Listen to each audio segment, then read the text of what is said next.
Límites de la realidad. El mundo de los misterios a tu alcance. Fenómenos extraños, ovnis, misterios de la historia, movimientos religiosos, arqueología mágica, leyendas urbanas, enigmas del universo. Límites de la realidad. Una nueva forma de hacer periodismo. La investigación de campo más exhaustiva y contrastada a tu alcance a través de las ondas de Cadena Energía. Con José Manuel Frías, todos los miércoles a las 8 de la tarde en directo y los domingos a las 10 de la noche en diferido. Adéntrate sin miedo en los límites de la realidad. También por internet en www.cadenaenergia.com. Límites de la realidad. Límites de la realidad. Una nueva apuesta por el mundo del misterio. Una nueva forma de hacer periodismo. Con José Manuel Frías. Adéntrate en lo desconocido.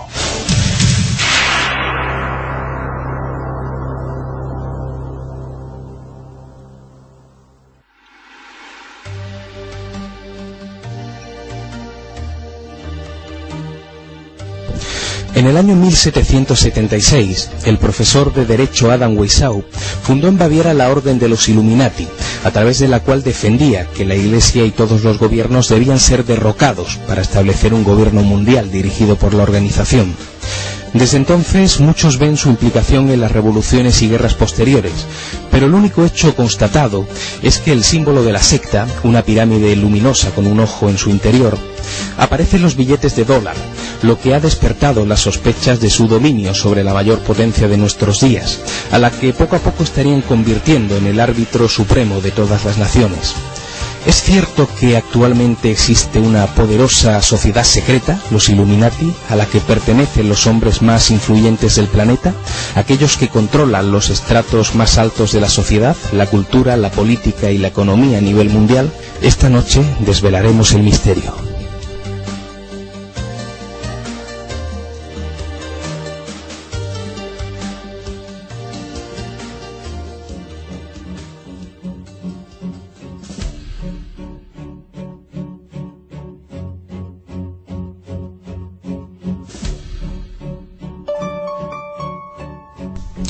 Resulta especialmente sorprendente comprobar cómo precisamente en esta época, en la que la información fluye libremente por doquier, como un torrente imparable de datos de la más variopinta naturaleza, la gente se encuentra más predispuesta que nunca a creer en teorías de conspiración más o menos pintorescas.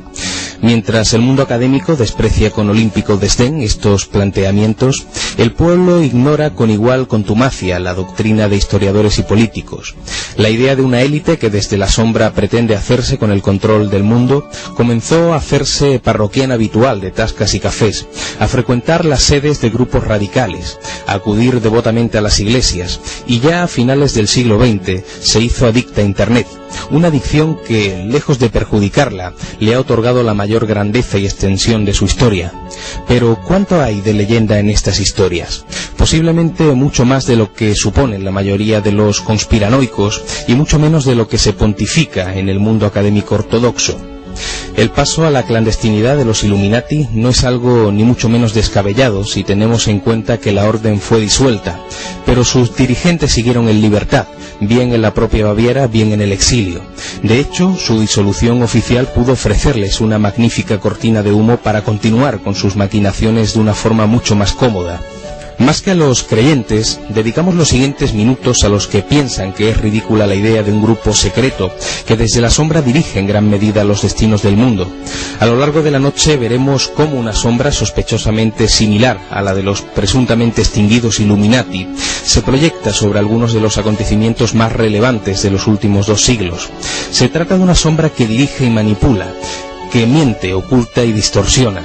No podemos verla más que fugazmente, presentirla, pero no podemos ponerle rostro. Buenas noches, bienvenidos a Límites de la Realidad. Les habla José Manuel Frías. Comenzamos.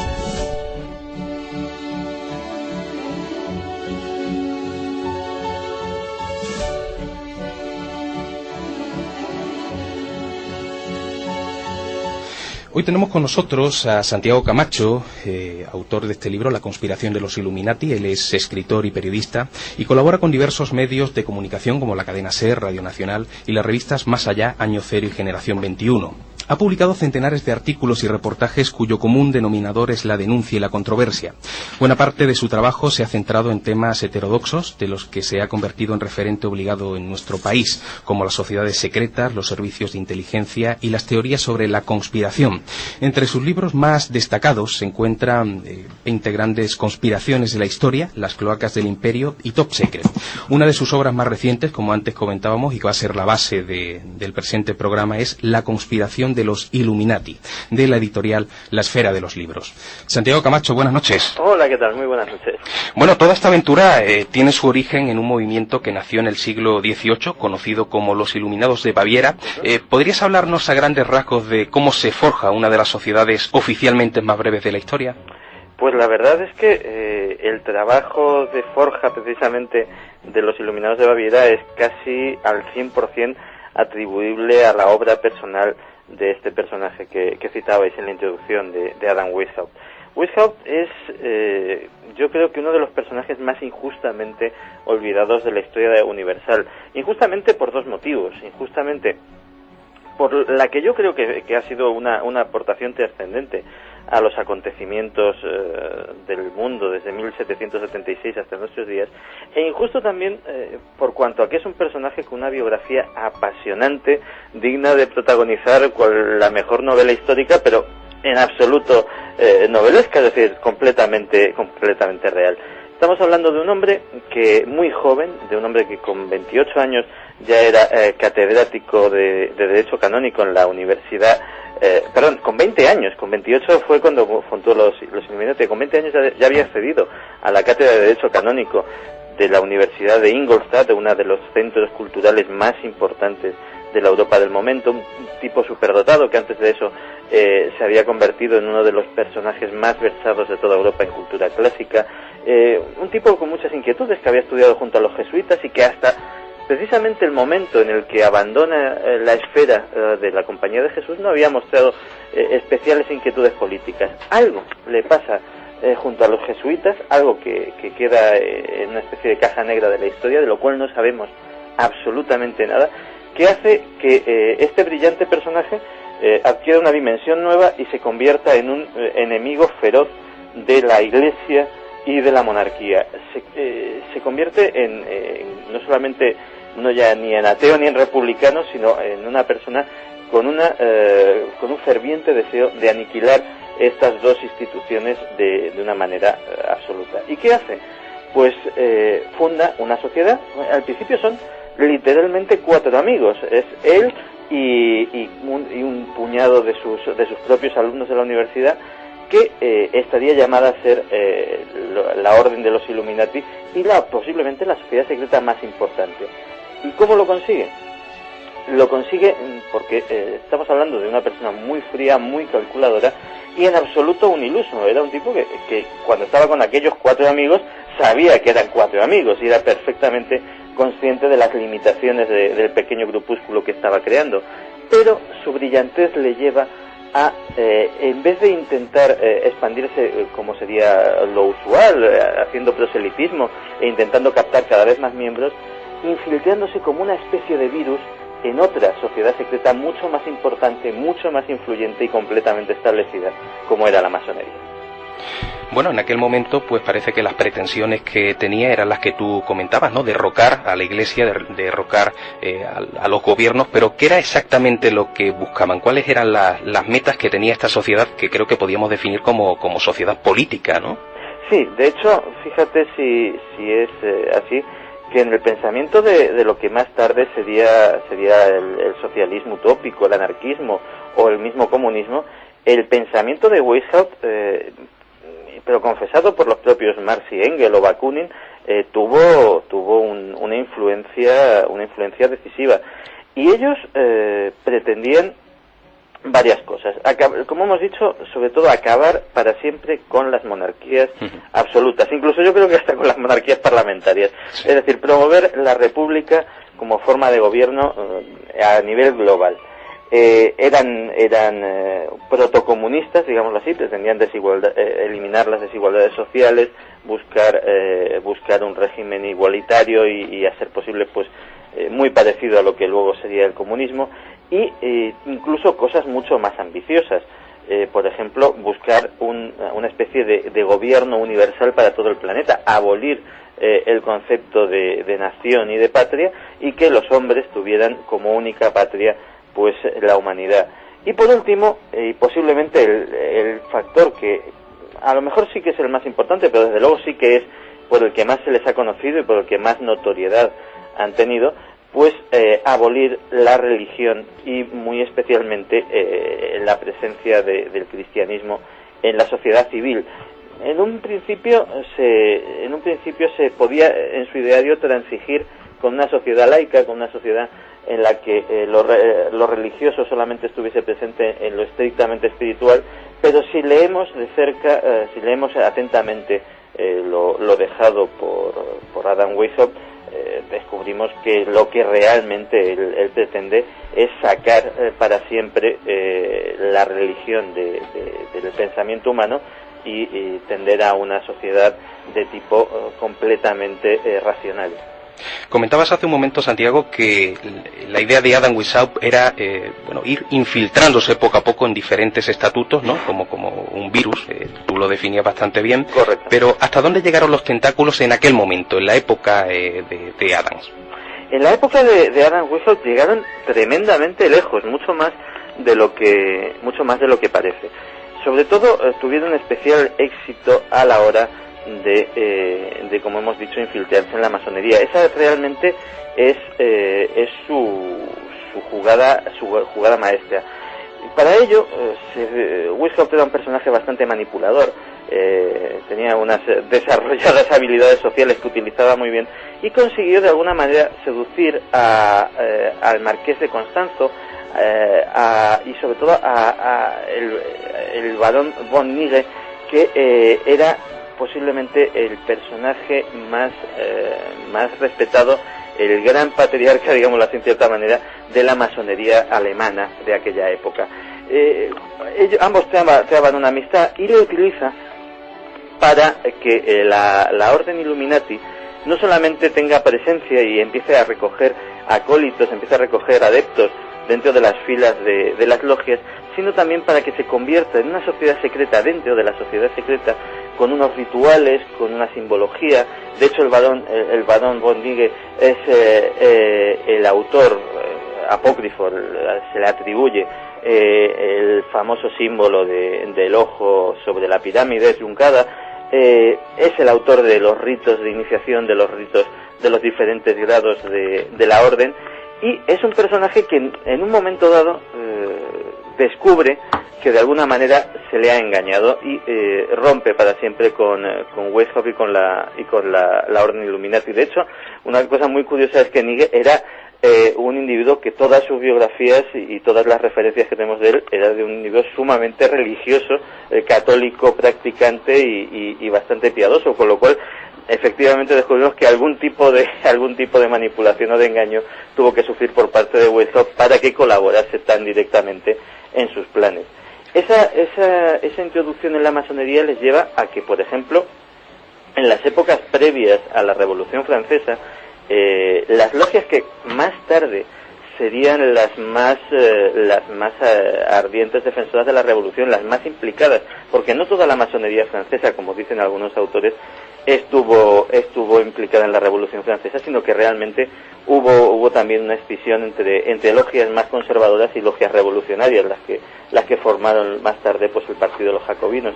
Pues todas esas logias estaban, muchas de ellas muy infiltradas, y algunas se puede afirmar que 100% formadas ya por Illuminatis, pertenecientes a la orden Illuminati.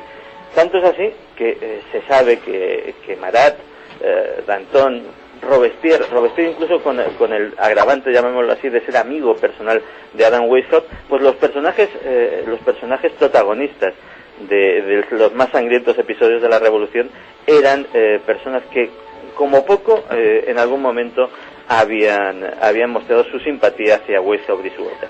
Santiago, has comentado como en un principio Adam Weishaupt reniega de la religión, ¿no? Y como de hecho cuando fundó la orden, una de sus principales ideas era la de crear un mundo libre de superstición. Sin embargo, a lo largo de estos 2 siglos de historia de la orden, se ha relacionado a muchos personajes profundamente religiosos con esta orden, ¿no? Realmente se ha desvirtuado mucho el mensaje inicial de la orden, se ha descaminado mucho de las ideas con las que surgió. Yo creo que sí, porque la historia de los Illuminati, sobre todo si consideramos tal y como yo considero que de alguna manera el influjo de la orden ha llegado hasta nuestros días, ha variado mucho. Es la típica historia de algo que empieza como un ideal puro, se admita o no se admita, pero por lo menos bien intencionado, es decir, pues como todas las grandes causas revolucionarias, pues lógicamente esos revolucionarios son personajes con los que se puede estar más o menos de acuerdo, tanto en su fondo como en sus métodos o su forma, pero lo que no se les puede negar es que en principio son seres bien intencionados. Pues esto hay un momento en el cual se quiebra y es un momento que yo sitúo en el poco después de su disolución. En principio los Illuminati, la disolución es posiblemente la disolución oficial, cuando el elector de Baviera descubre por un accidente, yo creo que realmente no fue un accidente, sino que fue algo premeditado, la existencia de la orden, y automáticamente pone a sus fuerzas policiales en aviso, y muchos de ellos, pues incluido el propio Weishaupt, tienen que salir exiliados y la orden pasa a la clandestinidad. Yo creo que ese momento en el cual una sociedad secreta pasa oficialmente al estatus de no existir es posiblemente el mejor regalo que se le puede hacer a precisamente una sociedad secreta, es decir, el momento en el que puedes seguir existiendo sin despertar ningún tipo de sospechas, sin que nadie te considere otra cosa que una reliquia del pasado, y esos rastros se pueden ir siguiendo en el tiempo. Lo que sucede es que hay un momento en casi todos los movimientos revolucionarios en los cuales los fines materiales terminan entorpeciendo de alguna manera con los fines más idealistas.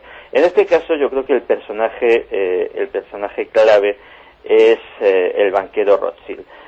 Meyer Amschel Rothschild, el gran patriarca de la familia de banqueros que ha sido, pues, desde esa época la saga financiera más importante del planeta, de alguna manera comienza protegiendo a los Illuminati cuando él es el banquero del elector de jefe, y a través de él pues conoce que él mismo pertenecía a la orden, pues conoce a los Illuminati, se convierte primero en una especie de protector financiero de mecenas, pero más tarde va viendo que esa orden infiltrada en la masonería, esa orden con contactos incluso e infiltraciones incluso en la propia Iglesia, es una herramienta para el propio crecimiento de su imperio financiero, es una herramienta tremenda.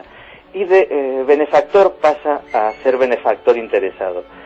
Cuando Rothschild empieza a tomarse el tema de los Illuminati más como un negocio que como algo pues destinado a fomentar determinados valores o determinados ideales, la orden yo creo que quiebra tal y como la concibió Weishaupt, y se convierte en lo que ha sido, yo creo, desde entonces hasta ahora, una enorme maquinaria de acumular poder, de acumular riqueza, no solamente para la familia Rothschild, sino para un grupo de élite de familias de Occidente, y que a nivel político, a nivel ideológico, no tiene, yo creo, ahora mismo más objetivo que el de perpetuar ese poder material de determinados países, de determinadas familias y de determinados imperios financieros.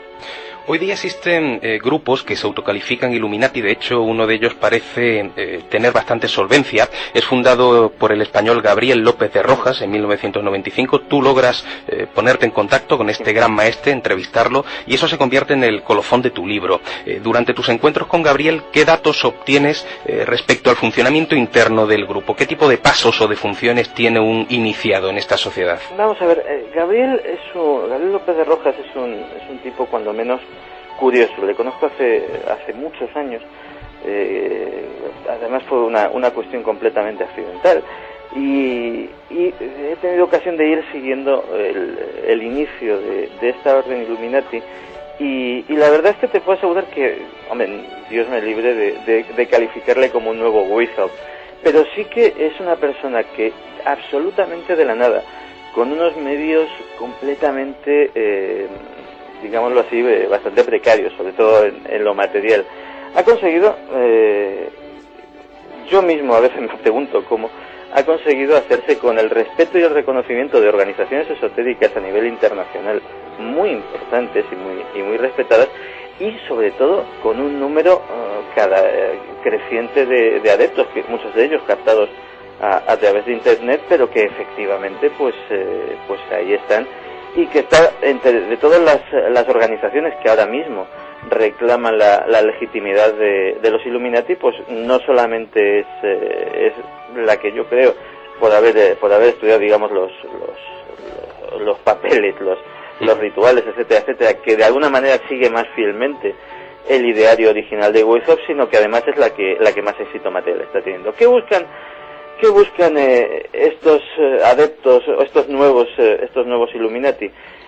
Yo creo que no sé si es un error o no lo es, por su parte, pero yo creo que ellos se han quedado precisamente en esa parte esotérica, en esa parte paramasónica, en esa parte ritual de trabajo interno, de autoconocimiento, que fue precisamente la que desarrolló el barón von Nigel para Weishaupt. Yo creo que se han quedado ahí, y que aun compartiendo de alguna manera, porque el propio López de Rojas en alguna ocasión se llegó a autodefinir como luciferino, pues compartiendo de alguna manera el rechazo, por ejemplo, pues a lo que ellos denominan la superstición, encarnado por las religiones al uso, etcétera, etcétera, pues tienen lo político en un segundo, o me atrevería a decir que tercer plano, y se han centrado más en estos aspectos esotéricos. Yo creo que eso es lo que les diferencia de los que yo denomino verdaderos herederos de los Illuminati, en cuanto a que han seguido la línea directa de digámoslo así, de padres a hijos, y en muchas ocasiones directamente de padres a hijos, que ahora mismo pues más que un grupo esotérico, pues habría que considerarlos como una especie de multinacional en la sombra de monopolio oculto, que como he dicho antes, y no me quiero reiterarme, pero que están más preocupados por la marcha de Wall Street que por cualquier otro valor espiritual o esotérico. Santiago, tengo ahora mismo un billete de $1 en mis manos, y al observar su reverso me llama la atención que las dos caras del gran sello de los Estados Unidos están cargadas de simbología. ¿Qué significado esconden estos símbolos? Pues la verdad es que es curioso, porque posiblemente muchísimos, yo creo que incluso estadounidenses, desconocen la simbología secreta de su propio escudo, porque efectivamente, como muy bien has dicho, lo que hay en el reverso del billete de $1 es también el reverso del gran sello de los Estados Unidos. Para que los oyentes nos entiendan, aquí en España pues tenemos un escudo que todos lo conocemos, y en Estados Unidos también, que también es relativamente conocido, es el águila calva, el águila de la cabeza blanca, que en un escudo de barras y estrellas, pues en un escudo de barras verticales sobre un fondo de estrellas, pues sujeta una rama de olivo y un haz de flechas. Lo que les diferencia a ellos de nosotros es que ellos, más que un escudo, lo que tienen es una medalla, lo que ellos llaman el gran sello. Y esa medalla, como todas las medallas, tiene un reverso. En el reverso es donde nos encontramos la sorpresa de las sorpresas. El anverso tiene también una simbología importante, sobre todo en lo relativo a los símbolos masónicos. Pero en la parte de atrás, que es un añadido al billete de $, curiosamente relativamente reciente, de la época de la presidencia de Franklin Delano Roosevelt, pues es donde nos encontramos con la pirámide truncada, la pirámide que en los círculos masónicos significa el trabajo no acabado, el continuo ansia de perfeccionamiento, coronada por un ojo luminoso, un ojo brillante, inscrito dentro de un triángulo, el famoso ojo que todo lo ve. Y este añadido tan reciente, que estaba en el sello original de los Estados Unidos, desde el primer momento, desde el nacimiento de la nación hasta nuestros días, pues esto es lo que nos encontramos precisamente en el reverso de ese billete de dólar. Hay muchas curiosidades sobre la simbología. Quizá la más curiosa, posiblemente la menos esotérica, pero la que más termina gustando a la gente, porque es muy fácil de comprobar, es que si la pirámide forma un triángulo, si hacemos otro triángulo que forme una estrella de David junto con el primero, nos encontramos que efectivamente se puede hacer ese dibujo, y las 5 letras, porque en la parte superior de la pirámide no hay letra, las 5 letras que quedan en los vértices de esa estrella de David forman, curiosamente, la palabra masón. Y yo también me inclino a pensar que no es ninguna casualidad. ¿Tanto peso tenían realmente los Illuminatis en el Congreso de los Estados Unidos cuando se constituyó la nación? Realmente no, porque pensemos que la nación se constituye en 1776, que es justo la fecha oficial de la fundación de los Illuminati. Lo que sucede es que tras la declaración de la independencia, pues está la guerra, la Revolución Americana, la guerra de la independencia de los Estados Unidos, y hay un periodo largo que precisamente coincide con el periodo de expansión de los Illuminati. Los firmantes de la Declaración de Independencia son todos masones. Había 2 excepciones, creo recordar, y gracias a eso, por ejemplo, consiguen el apoyo de Francia, donde la masonería ya era muy activa. El propio general Lafayette, que viene a apoyarles desde Francia, era un masón, y gracias a ese contacto, a esa permeabilidad, yo creo que las logias estadounidenses reciben el mismo influjo, la misma influencia que estaban recibiendo precisamente en ese mismo momento las logias francesas.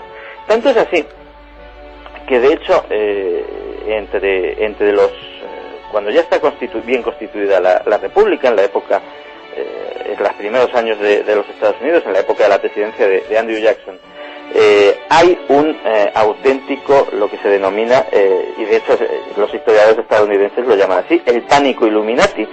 Y es que efectivamente, pues desde diferentes sectores, sobre todo un reverendo que se llamaba Jedediah Morse, que era un ministro evangélico, pues se empieza a denunciar que en la recién creada república hay una infiltración Illuminati importante, y eso pues genera una serie de polémicas. Y bueno, curiosamente, en las elecciones de 1800, justo a inicios del siglo XIX, es Thomas Jefferson quien se hace con el poder, y Jefferson es curiosamente el personaje que más había sido señalado por todos estos detractores de los Illuminati como la cabeza visible de los Illuminati en Estados Unidos. Además, cobra influencia también en la época de Jefferson otro personaje, que es Thomas Paine, que también había sido acusado por el reverendo Morse de ser un agente de los Illuminati, y entre ambos empiezan a sentar lo que realmente se convierten ya a partir de ahí en las bases del Estado americano. Es posiblemente después, en la época de Thomas Jefferson, cuando se ponen todas las bases de lo que son los Estados Unidos que conocemos actualmente. Me gustaría recordar a nuestros oyentes, a todos aquellos que nos sigan a través de Internet, o por lo menos aquellos que tengan un ordenador a mano, que en nuestra página web www.limitesdelarrealidad.com, en esa sección de Límites Radio, pueden acceder a esa carpeta de documentos temporales donde podrán encontrar durante la hora de este programa, de 8 a 9, material relacionado con Santiago Camacho, con el libro La conspiración de los Illuminati, y concretamente con lo que hemos estado hablando antes, con ese billete de dólar y los símbolos que en él existen. Lo digo para todo aquel aquel que quiera consultarlo. Santiago, además del billete de dólar, ¿qué otros símbolos curiosos pueden aparecer en otros lugares y que, bueno, de alguna manera los que pensáis que los Illuminati están actuando desde la sombra, pues os sorprende? ¿Qué otros detalles podrías mencionar que sean curiosos? Hay muchos, porque la verdad es que hay que reconocer que la simbología Illuminati tiene muchos parentescos con la simbología masónica. Sin embargo, ciñéndonos a los signos que realmente sabemos que son los que tomaban como emblema los Illuminati, que son los que hemos citado, la pirámide truncada y un animal, el búho, que era el animal de la diosa Palas Atenea, el animal totémico por excelencia de la diosa, que representa la sabiduría. Pues descubrimos cosas muy curiosas. En ese mismo billete de dólar, en una esquinita donde está el número 1, casi como una miniatura, de hecho hace falta una lupa para verlo, porque si no parece una imperfección, parece algo puesto, pues parece una imperfección en la filigrana del billete. Hay escondido mirándonos también un buito, como haciéndonos el guiño de que también ahí está la rúbrica de esa firma que es la pirámide truncada. Esa misma pirámide, de una manera muy estilizada, convertida en un triángulo, pero con el ojo perfectamente visible en la parte superior, nos la encontramos también en el emblema del Servicio de Inteligencia británico, en el escudo del MI6. Es un triángulo con una corona real en el centro, en cuyos vértices del triángulo están las letras M y 5, perdón, es el MI5, M y V. Pues debajo de la I, que está justo en la parte superior del triángulo, pues hay un ojito perfectamente visible que evidentemente es una versión estilizada de ese ojo en el triángulo. El Bohemian Club, que es un sitio donde se ha especulado mucho, es una reunión que se hace en los bosques de California, una reunión que se celebra anualmente, pues una especie también de logia, el Bohemian Club, en la cual importantes personajes de las finanzas, de la política, de la alta economía estadounidense se hermanan de alguna manera con personajes del ámbito artístico, músicos, actores, cineastas, etcétera, etcétera, en una reunión que tiene mucho de druídico, tiene mucho de ritual en el bosque, a la usanza de los antiguos celtas. Pues curiosamente el emblema de este Bohemian Club es también un búho. Pero incluso hay algo un poquito más inquietante y mucho más reciente. A raíz de los atentados de las Torres Gemelas, pues el gobierno Bush creó el Information Awareness Office, una oficina nueva de información que pretendía aunar toda la información recogida por el cúmulo de agencias, la CIA, la NSA, el FBI, etcétera, etcétera, agencias más o menos de inteligencia, más o menos de información, pero que andaban un poco desperdigadas, un poco descentralizadas. Aquí, en su emblema, nos encontramos algo un poquito que para los conspiranoicos les pone un poquito más el vello de punta, que es que también es una versión un poquito más estilizada, en este caso sí es una pirámide, de la pirámide con el ojo coronándola, pero en este caso el ojo se ve claramente que está escrutando con todo detalle un globo terráqueo, y aquí ya este ojo se nos antoja de una especie de gran hermano que se quiere meter en todos nuestros secretos. Ya casi para finalizar, Santiago, hay un grupo al que pertenecen diversos personajes de fama internacional, conocido por el nombre de Grupo Bilderberg, una asociación de carácter semisecreto que celebra reuniones anuales. Sus miembros, que son personas muy influyentes, le dieron este nombre pues por esa primera reunión que se produce en 1954 en el Hotel Bilderberg, en Holanda.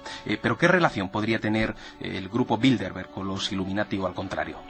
Pues te cuento, el Grupo Bilderberg posiblemente sea, a mi modesto entender, el claro ejemplo de en qué se han convertido ahora mismo las sociedades secretas.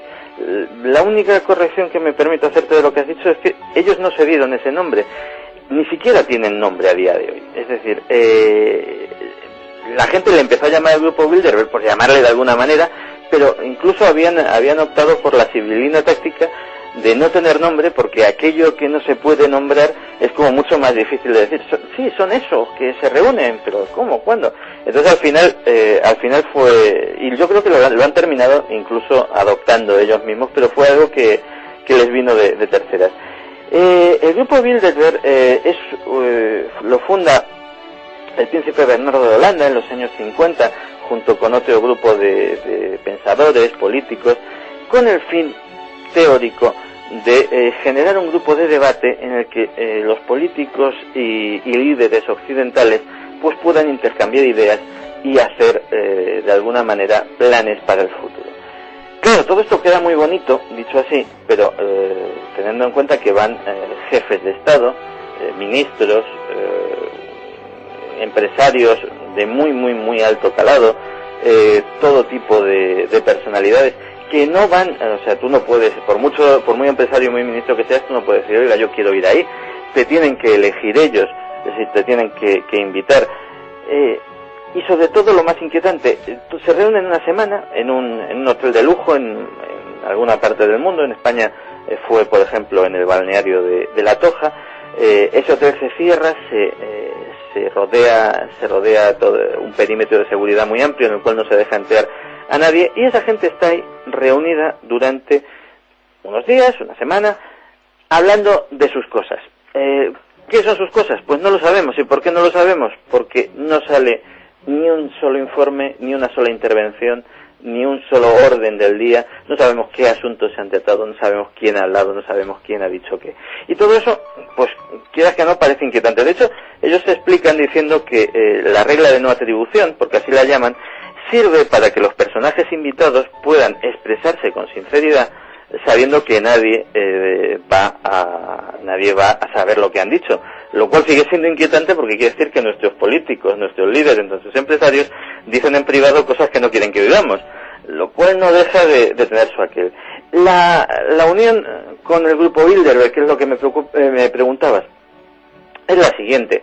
Si vamos trazando, en vez de hacia adelante, digamos hacia atrás, pues los parentescos de tanto en el tema de negocios, de sociedades secretas y de vinculaciones, sobre todo de los fundadores del grupo Bilderberg, tanto el príncipe Bernardo de Holanda como la casa Rothschild, la casa Rockefeller, es decir, vamos a ver determinados nombres, vemos que al final, si vamos recogiendo sedal como los pescadores hacia atrás, al final nos encontramos clavadito en el anzuelo al mismísimo Adam Weishaupt. Vamos viendo que hay una línea, una secuencia de acontecimientos que podemos ir siguiendo hacia atrás perfectamente, y que al final nos lleva a que, y Dios me libre, poder afirmar al 100% de seguridad que estamos ante la forma actual de los Illuminati, sí que desde luego alguna relación, y eso sí que es innegable, pues tienen con este grupo.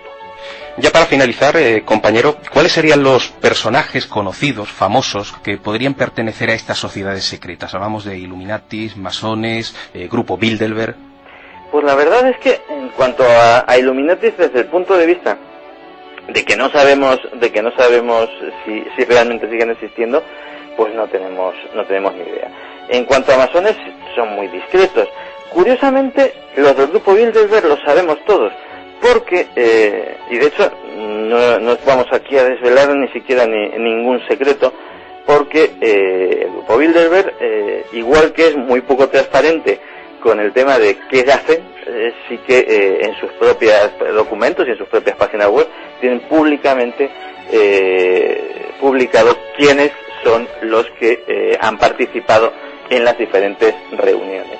Y nos encontramos a personajes españoles y no españoles, pues de tremendo calado, desde Bill Gates hasta el propio presidente Bush, el propio Bill Clinton, desde un tiempo a esta parte todos los que han sido presidentes de los Estados Unidos. Es más, hay una característica muy curiosa. Cuando hay elecciones de los Estados Unidos, al final al que invitan los del grupo Bilderberg suele ser el candidato que gana. Incluso en esta ocasión ha sido así, es decir, algunos ya dijeron que iba a ganar Bush porque a Kerry no lo habían invitado. En cuanto a personalidades españoles, curiosamente no se puede decir como en el caso, yo que sé, de otras sociedades más o menos secretas o más o menos discretas como el Opus Dei o la masonería, que sean de un partido u otro. Los hay de todos.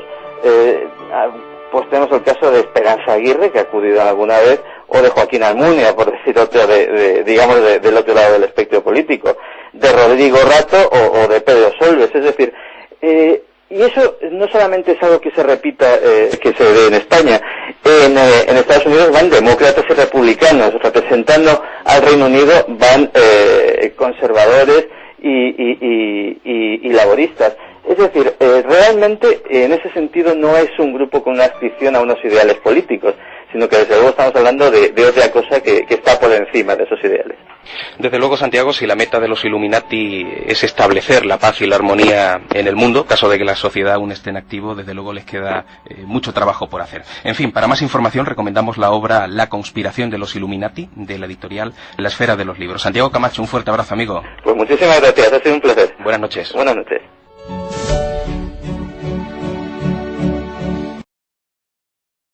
Siguieron en libertad, bien en la propia Baviera, bien en el exilio. De hecho, su disolución oficial pudo ofrecerles una magnífica cortina de humo para continuar con sus maquinaciones de una forma mucho más cómoda. Más que a los creyentes, dedicamos los siguientes minutos a los que piensan que es ridícula la idea de un grupo secreto que desde la sombra dirige en gran medida los destinos del mundo. A lo largo de la noche veremos cómo una sombra sospechosamente similar a la de los presuntamente extinguidos Illuminati se proyecta sobre algunos de los acontecimientos más relevantes de los últimos 2 siglos. Se trata de una sombra que dirige y manipula, que miente, oculta y distorsiona. No podemos verla más que fugazmente, presentirla, pero no podemos ponerle rostro. Buenas noches, bienvenidos a Límites de la Realidad. Les habla José Manuel Frías. Comenzamos.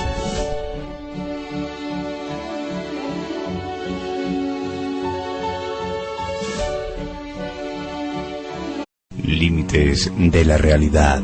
El mundo de los misterios a tu alcance. Fenómenos extraños, ovnis, misterios de la historia, movimientos religiosos, arqueología mágica, leyendas urbanas, enigmas del universo. Límites de la realidad, una nueva forma de hacer periodismo. La investigación de campo más exhaustiva y contrastada a tu alcance a través de las ondas de Cadena Energía. Con José Manuel Frías, todos los miércoles a las 8 de la tarde en directo y los domingos a las 10 de la noche en diferido. Adéntrate sin miedo en los límites de la realidad. También por internet en www.cadenaenergia.com. Límites de la realidad. Límites de la realidad. Una nueva apuesta por el mundo de la mayor potencia de nuestros días, a la que poco a poco estarían convirtiendo en el árbitro supremo de todas las naciones.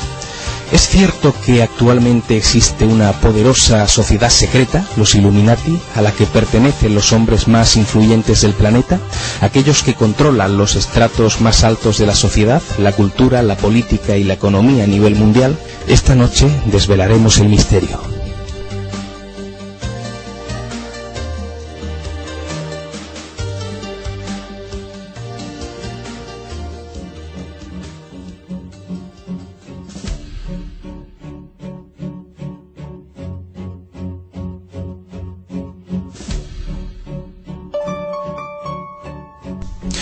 Resulta especialmente sorprendente comprobar cómo precisamente en esta época, en la que la información fluye libremente por doquier, como un torrente imparable de datos de la más variopinta naturaleza, la gente se encuentra más predispuesta que nunca a creer en teorías de conspiración más o menos pintorescas.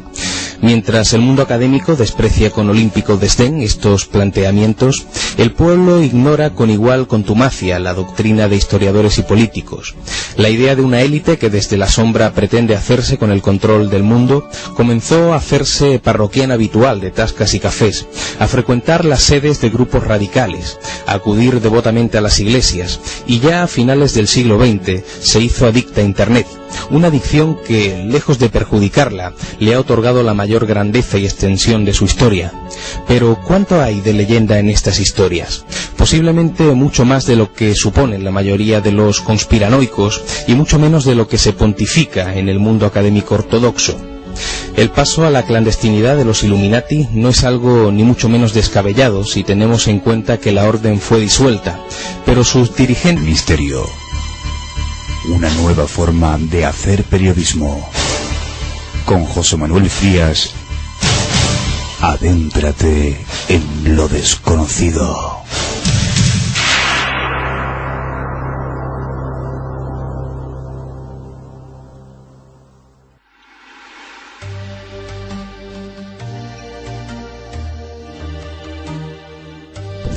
En el año 1776, el profesor de Derecho Adam Weishaupt fundó en Baviera la Orden de los Illuminati, a través de la cual defendía que la Iglesia y todos los gobiernos debían ser derrocados para establecer un gobierno mundial dirigido por la organización. Desde entonces, muchos ven su implicación en las revoluciones y guerras posteriores, pero el único hecho constatado es que el símbolo de la secta, una pirámide luminosa con un ojo en su interior, aparece en los billetes de dólar, lo que ha despertado las sospechas de su dominio sobre